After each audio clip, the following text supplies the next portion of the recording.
Athena and Poseidon's contest. How did Athens get its name? Back when ancient Athens was not named Athens, the gods Athena and Poseidon fought for the right to make the city theirs.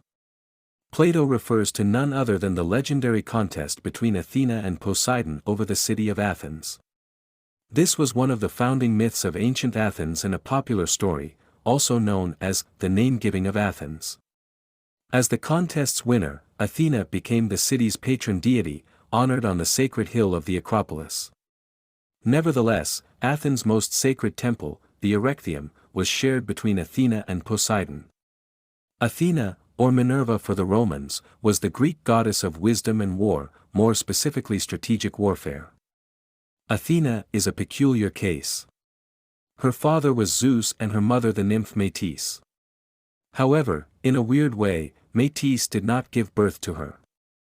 The myth goes that Zeus heard a prophecy that his child from Métis would rule the sky. Being the ruler of the sky, Zeus could not allow this to happen. So, he swallowed Métis whole. Sometime later, Zeus began to suffer from a headache which only got worse and worse to the point that it got insufferable. Hephaestus, the Greek god of fire and smithing, decided to help his father. He then did something that might seem odd, but it was not that big of a deal for an immortal god. He took an axe and opened Zeus' head. From the head sprang Athena, not as an infant, but as a grown woman in armor and wielding her weapons, the spear, and the shield. Zeus quickly came back to his senses. Besides, he was immortal. The symbolism of the god's father giving birth from his head to the goddess of wisdom is self-evident. Even though Zeus was scared that Athena would challenge his rule, she had little interest in becoming a queen of the heavens. In the end, Athena became Zeus' favorite daughter. In Greek mythology, Athena often appears as a helper of heroes like Jason, Perseus, Hercules, and others. Her sacred animal was the owl and her symbols were the owl, the olive tree, and the gorgonian which she wore on her aegis after she helped Perseus kill the legendary Medusa. Unlike Athena, Poseidon was a brother of Zeus, descending from Cronus and Rhea who were the king and queen of the gods before the coming of the 12 Olympians. When Cronus ate his children, Poseidon was freed by his brother Zeus. Upon defeating Cronus and the Titans, Zeus divided the 3 kingdoms of the sky, the sea, and the underworld between himself and his 2 brothers, Poseidon and Hades. Zeus got the best of the 3, the sky, Poseidon got the ocean and Hades got the worst deal, the underworld. As such, Poseidon was seen as an equal of Zeus, with a kingdom of his own, though one of lesser importance. The god ruled over his realm alongside his wife Amphitrite and with the company of the sea nymphs, the Nereids, and the Tritons, who were half-man half-fish creatures. Poseidon was one of the most revered Greek gods, which makes sense for a people relying on the sea to travel and trade as much as the Greeks. Another essential aspect of Poseidon was his earth-shaking powers. Just like Zeus was seen as the source of thunders, Poseidon was seen as the source of earthquakes, an extremely common and catastrophic phenomenon in the eastern Mediterranean. In addition, he was the god of horses. Poseidon also appears to have predated the other Greek gods. His cult seems to have been in place since the Late Bronze Age and the Mycenaeans. His main symbols were the trident, the horse, the dolphin, and the bull. The story of Athena and Poseidon's contest is one of the founding myths of ancient Athens. The story begins in a mythical time back when the city had just been founded. Its first king was Cecrops, a man of tremendous interest and importance for the ancient Athenians. A common belief amongst the Greeks was that certain people were autochthonies, i.e. they had been born directly out of the earth. This meant that someone had natural rights to a certain land, and, as such, many Greek city-states boasted that their ancestors were autochthonies. Cecrops was one of these cases. He was a legendary king whose autochthony was so strong that he was half snake and half man. If this seems strange to you, it didn't to the Athenians.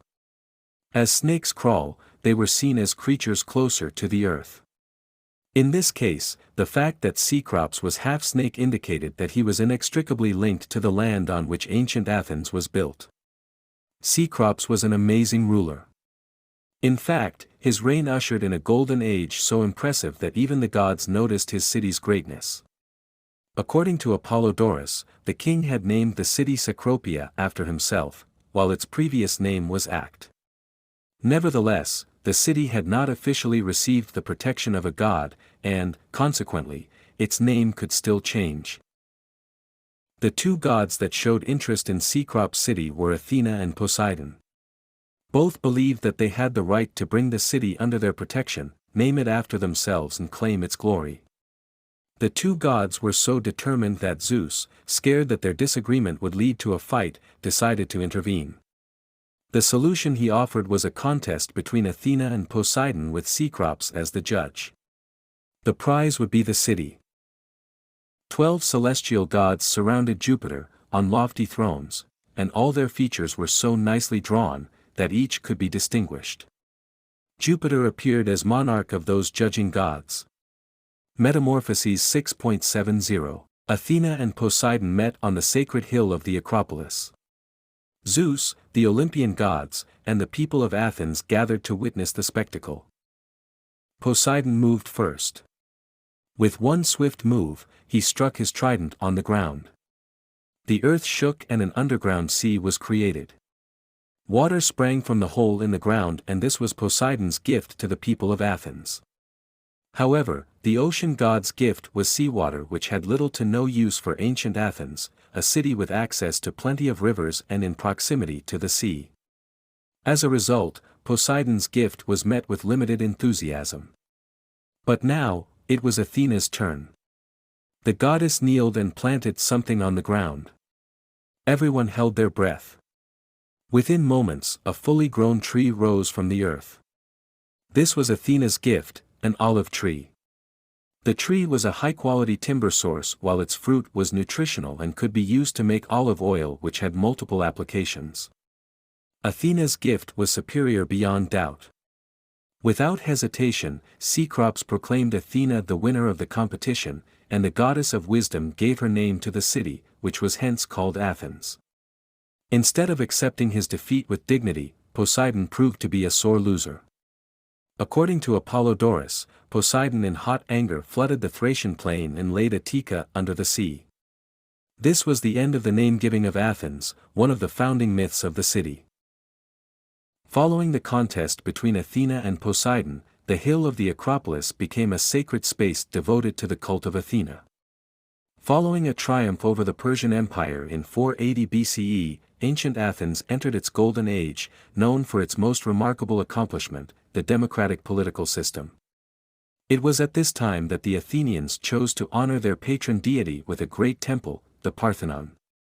Inside this temple, one would find a monumental gold and ivory statue of Athena, the work of antiquity's greatest sculptor, Phidias.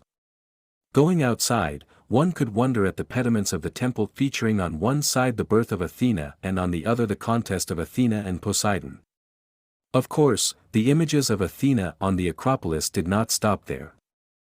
There were also other sculptures by Phidias, the most notable of which was Athena Promachos, a gigantic bronze sculpture of the goddess.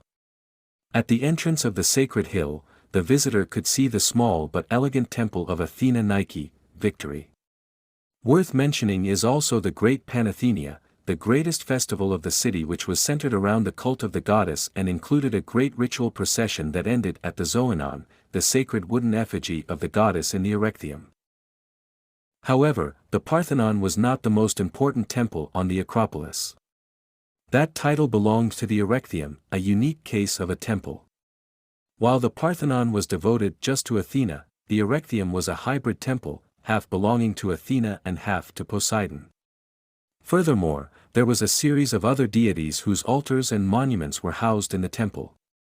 The most famous of these monuments today is a tomb that the ancients ascribed to Cecrops, the legendary king and judge of the name-giving contest. This part of the Erechtheion is famous due to the caryatids. These were 6 sculptures of noblewomen, 2 of which were taken by Lord Elgin to England in the 19th century. Today, 4 of the sculptures can be seen at the Acropolis Museum of Athens and 2 at the British Museum in London.